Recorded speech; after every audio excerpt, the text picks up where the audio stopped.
Hey everybody, starting a new video for you guys. Lots of people have been asking when the next one was coming, and so I promised them I would do one tonight. It's been a little bit busy just with work and of course now dealing with my insurance company like everybody knows. So it's been kind of hectic and kind of crazy the last few days. Isabella's in the background making dinner. I promised I wouldn't turn the phone around and show her, so if you guys hear her cooking, hopefully it's something good. So sorry for the no makeup, but this is the after Christy work. So hair's awful, makeup's off, and now it's just time to relax. Where we left off the last time, we were talking about me getting my stent in the pulmonary artery. So that was August of last year was a year, and October of last year I started to cough up blood again. We really don't know what caused it. We're assuming workout has a lot to do with it, but they really don't know. So I was out again, like always, drinking a beer and with some friends and started coughing up blood again. And so I immediately go to the hospital, let them know that I've had a stent, and it's been a year. I went to the hospital because that was my main concern. I really thought that there was something wrong with the stent. So of course I did go immediately to Harris. Go to the hospital, get checked in. They start running tests, CAT scans, x-rays, things like that, and find that my stent is okay. So we're like, great, that's good news. But they still have to look at the CAT scan because something is really strange on there. So, but everything is okay supposedly. And then they come back and they're like, oh, well, your left lung is blocked. So I stay overnight, text my doctors, both of my oncologists, one I have in Fort Worth, one I have in Dallas. Isabella's giving dirty looks to Boston because he's wanting food. In the middle of the night, texting my doctors, and they come in and basically say, let's release you. This isn't something we can fix here. 2-3 days go by, still talking to my doctors because it's not a lot of blood. It's like just kind of coughing, but it's once a day. Day 2, day 3 gets a little bit worse. Day 5, I'm coughing up a lot of blood that I'm at work and about to pass out. So my boss is like, you need to go home. I have to call my mom because I'm unable to drive, and we end up at UT Southwestern in Dallas. So while I'm waiting for my mother to come and pick me up from work, I'm on the phone with my oncologist in Fort Worth and texting my oncologist in Dallas. The one in Fort Worth does not want me to go to Dallas, but she tells me she's going to be 100% honest. She's like, I do want you to come to Fort Worth. She's like, but there's nothing here that we can do for you. She's like, you are beyond the realm of what we know what to do with. She's like, you're better off going to Dallas and seeing your oncologist there. She's like, I don't want you to go there. She's like, I want you to stay in Fort Worth. And my doctor literally told me she wants me to stay in Fort Worth because she didn't want the doctors in Dallas to take her case, which is me. Because she's supposed to get famous off of me, and we were supposed to be in the medical journal together. So kind of crazy when your doctor tells you that, and I'm hoping I can do that for her. That would be amazing. I mean, doctors are incredible. They worked really hard. She's one of the 3 that have saved my life, and what a better gift to give than make one of my doctors famous in the medical journal.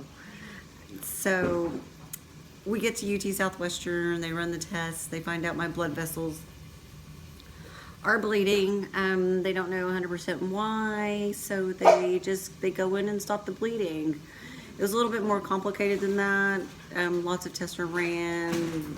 They didn't want to do a bronchoscope because there was so much bleeding, and they didn't want to cause more bleeding. So interventional radiology had to come in and basically stop the bleeding so pulmonary can go back in and do the bronchoscope. So they go through my groin up into my lung and embolize the blood vessels that are bleeding, and then they also have to put granules in there to stop the bleeding. They're half the size of a grain of sand, apparently. So they stopped the bleeding. I mean, I think it took like 3 hours for them to do that procedure. It was quite some time that it did take. I end up in ICU, apparently look dead according to my mother as they walk in the room. Everybody wasn't expecting to find me the way they did. But all the nurses, of course, reassure them that everything's okay. They try to keep me sedated. I am one of those patients that they cannot keep sedated. So every time they would sedate me, I'd wake up, everybody would freak out. Oh my God, what's going on? Why is she awake? And then they just try to sedate me more. So they finally stopped sedating me because they'd given me so much medicine, and they let me wake up.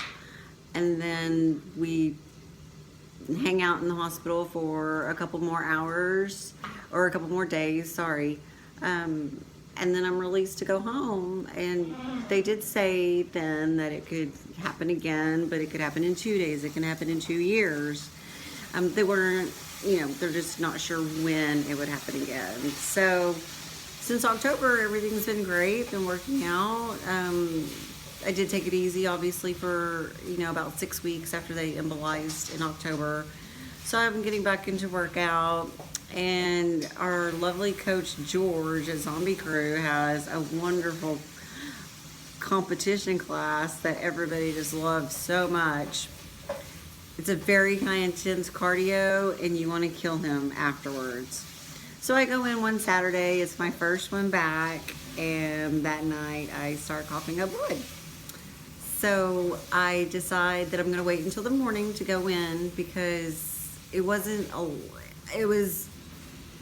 a substantial amount to cough up, but it wasn't anything that I needed to rush to the hospital. So then I wake up the next morning, which is a Sunday, and getting ready for work. Sundays are my Mondays.